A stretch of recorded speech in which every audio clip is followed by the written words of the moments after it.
All right, what is going on, guys? It is me. We are back for another UFC MMA video today. If you guys have not seen the news, UFC 331 has been almost completely announced today on Instagram.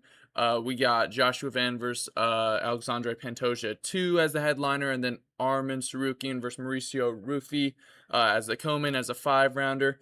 And this card is actually looking somewhat decent, although the loophole sin is on the main card, which kind of sucks, kind of Bo Nickel maxing, but it's all right. Today I will talk about 331 another time when it's like closer to it actually happening. I've already made kind of like an early video for a card in my 330 video yesterday. So today, before I talk about Sal killed Gamrot later this week, I'm going to be talking about Van Pantoja 2. And I'm sure you guys can see the title on the screen right now. I'm not all that sure if Van can beat Pantoja, and I have a couple points here, but my first main point is something I kind of got ratioed for stating a while ago when Alden Korea fought Stuart Nickel, and I was just looking at, like, does 4 Ounce Fight Club have grapplers? And like when I was looking at Stuart Nickel, basically take down Alden Korea often, and Alden Korea is kind of like, if you guys don't know who Alden Korea is, he's like this I think he's undefeated in the UFC, came in on short notice. He's been beating guys up a lot recently, and then his last fight against Stuart Nickel, who's winless in the UFC, as a negative 1,000 favorite going into that fight, he was taken down quite a fair bit. And looks like he was kind of struggling and had like a very like pitter patter decision against Stuart Nickel, and Stuart Nickel is not good at all. So I'm not even sure why they did that fight for Alden, but it made me really think, does 4 Ounce Fight Club have grapplers? Like these two guys, their two main guys, not Tatsuro Taira, I'm sorry, Alden Korea and Joshua Van. Do these guys have grapplers for their young up and coming strikers in the flyweight division? Flyweight, although there's a little bit less grappling, there are still grapplers at flyweight. Kyoji Horiguchi does have some grappling. Tatsuro Taira, obviously. Alexandre Pantoja. Brandon Royval always has grappling. We have Asul Umabayev coming up. He has pretty good grappling. Tim Elliott also has grappling. So there are a bunch of grapplers at flyweight. So you really need to think, like, and this is like my whole point. Do Joshua Van and Alden Korea, as they grow in this division, do they have grapplers to work with at their gym down there in Houston? And I don't think so. I know that they both won their fights against their heavy grapplers, and I know Joshua Van has showed half decent anti-wrestling in the past, but that was against, prelim guys. And against Tatsuro Taira, yes, he did defend, I think, 13 of Tatsuro Taira's 21 takedowns, I think, but that still doesn't really give me enough hope, because Tatsuro Taira was landing takedowns, and some takedowns similar to Alexandre Pantoja. So does 4 Ounce Fight Club really have a guy that can replicate a guy like Tatsuro Taira or a guy like Alexandre Pantoja's jiu-jitsu skills, or do they have to fly some guy in for the fight camp? And I think that's going to really hinder their progressions or their progression as mixed martial artists and their progression of takedown and anti-wrestling. Yes, Joshua Van does have like already a good base for anti-wrestling, but I don't think he really has the chance to improve it as much. And I'm going to make this comparison right here, because this is the center of my argument. I'm comparing 4 Ounce Fight Club to a gym like American Top Team. Although 4 Ounce is a much smaller gym than American Top Team, I do think they should be having guys for their flyweight champion to train with grappling. And when we look at American Top Team, Dustin Poirier is my best example here. Dustin had an American Top Team is a huge gym with multiple different grapplers. Dustin had many grapplers to work with for his fights with Khabib, Islam, and Charles.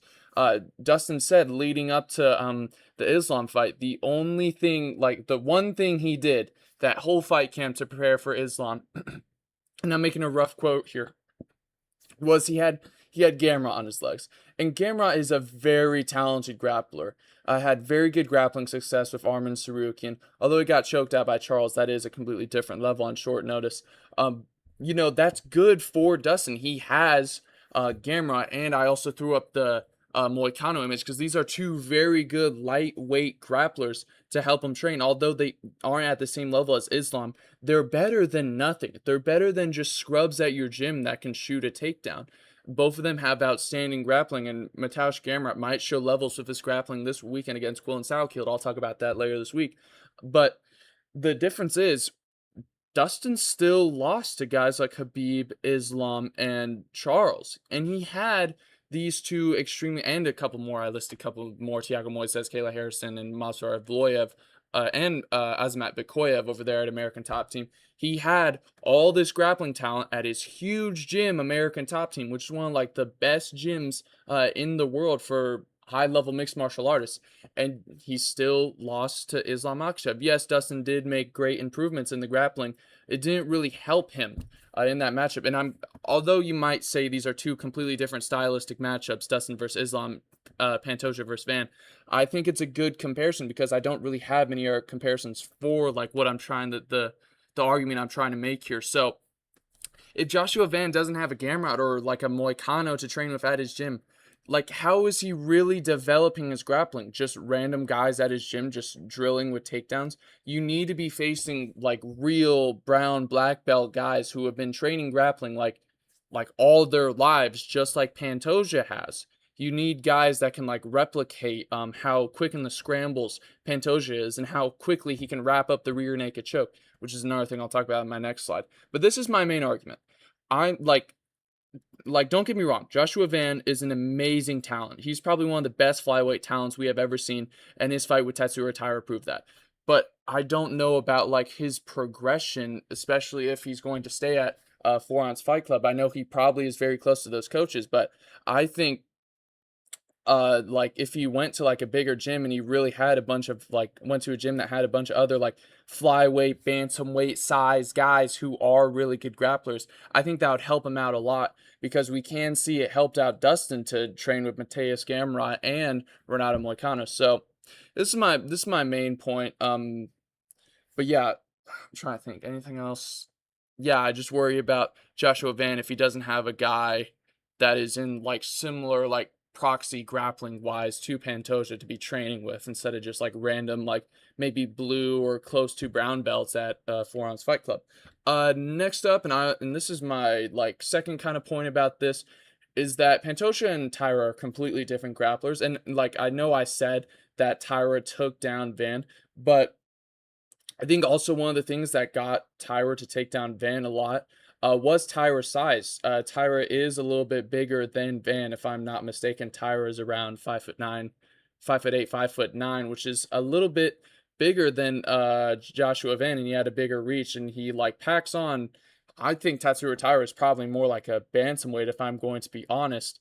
And he is pretty big for flyweight. So I think a lot of what Tatsuro Tyra did against Joshua Van with the takedowns and the double legs was a lot of like his size and just strength. But also he did catch Van with the shots sometimes, catching Van throwing and then blasting on the double leg and pushing him up against the fence. So, Pantoja also uses double legs well.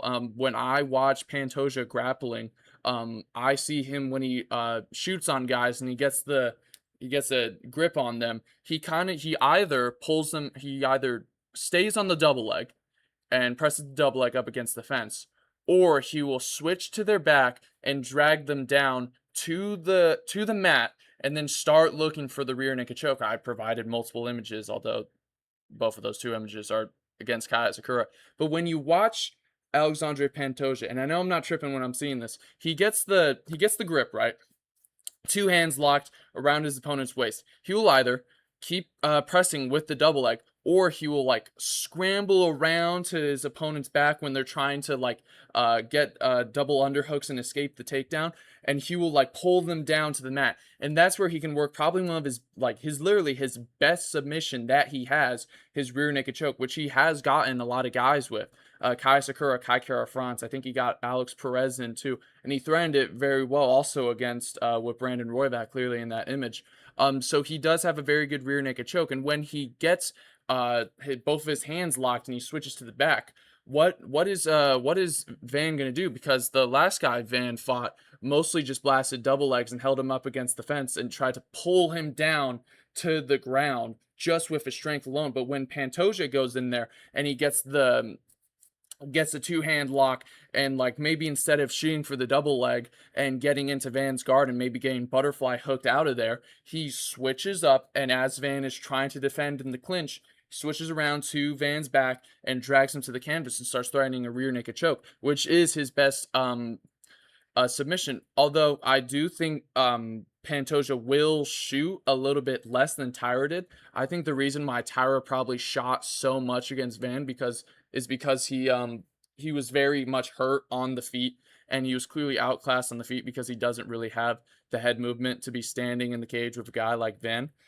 And I think Pantoja can be a little bit more comfortable on the feet. You see him in fights with like Moreno and Kai Kara France. He does like to stay on the feet a lot. That's another point I'll make in my next slide.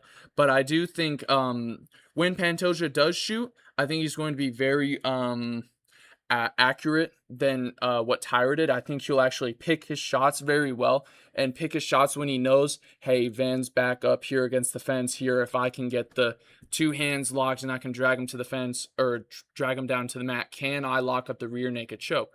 And when looking back at the Tyra Van fight, I don't think Tyra like threatened as many submissions as I think Pantoja would, because when Pantoja takes guys down, he is trying to sub them. When I saw what Tyra was doing against Van, I think Tyra, in my opinion, when he took down Van, I think he was just trying to give him like a, although he did threaten with like a kind of like a triangle armbar. He was mostly just trying to get out of the striking because Van was masterclassing him on the feet.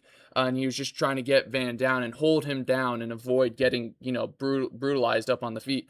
But I think if Van's going to take, or if Pantoja is going to take Van down, Pantoja's instantly just going to start looking for the rear naked choke, trying to get to Van's back, not just going to sit there lazying around, just holding down Van. He's going to really look for the submission, and that's where I think Tyra and Pantoja's grappling differs, and what could potentially give troubles for Van. Yeah, next up, now, I don't think, like, I'm really fence saying this, guys. I'm so just not sure about this fight. And this is where I'm confident in Joshua Van's success, all right? Chaotic moments. So when I think of Pantoja striking, I think to the Kai Kara France fight and a little bit of the Moreno fight and a little bit of the Steve Erceg fight, where he is kind of like lunging in. He's blitzing these guys with his combos, and eventually he may or may not do wrestling at the end of those combos, but he can't be doing that against Joshua Van. He hasn't fought a guy with the power like Van, in my opinion. Although he has fought Manel Kopp, I think he took an easier route against Manel Kopp and against Steve Erceg, who I don't think Steve Erceg has the power that Van does. So, and I think Alexandre Pantoja didn't like respect Erceg's power in that fight and just thought he could do whatever he wanted against Erceg because Erceg was like this young guy. And if he doesn't respect Van's power, like he did against Erceg and a little bit of Moreno there, I think Pantoja can and will get clipped if he's blitzing in here in these chaotic moments where he like enters the pocket, maybe looking for some grappling exchanges. I think if Pantoja even dares to enter the pocket with Van, it's going to be bad. It's going to be bad. It's going to be bad. Because Van really thrives in the pocket, especially I'd say probably with grappling guys, like you saw whenever Tatsuro Taira would like be in the pocket with Van. I think that's Tyra's biggest mistake was being too comfortable in the pocket with Van and letting Van get his like momentum moving in that fight, because you can't just kind of like, and if Pantoja gets comfortable like on the feet and gets comfortable in the pocket with Van, that's when Van's going to start throwing his combos and he's going to start letting his hands go. And that's what you can't let Joshua Van do, because if you start letting him get success on the feet, like there's not really much stopping him unless you like panic shoot and maybe get the double leg takedown. Yeah, crashing into the pocket, letting Van get his boxing rhythm going. And then if you really let him get going, I think Van can start like entering like the flow state, UFC 6 level like flow state, and he's gonna start scrambling well on the takedowns, even if Pantoja tries to like let's say Pantoja goes in for like a blitz combo and he's throwing like a 1-2 and then a hook, and he's kinda threatening with the takedown, and he keeps doing that. He keeps throwing these combos like blitzing in.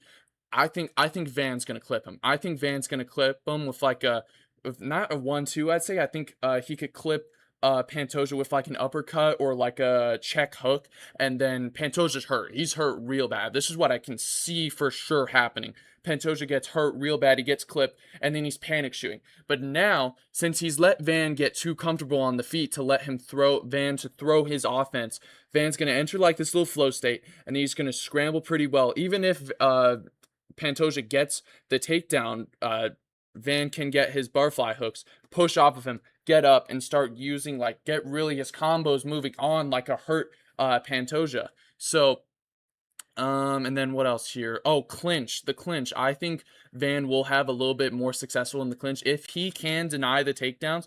And that's like the big thing I'm looking for in this fight. If Van can defend the takedowns up against the fence and like get in the clinch with Pantoja, I think he'll have a lot more success in the clinch against Pantoja than he did against Tyra, because like I said, Tyra relied on a lot of like his huge, like pretty huge, not huge, but bigger size at flyweight and his strength to get his grappling success.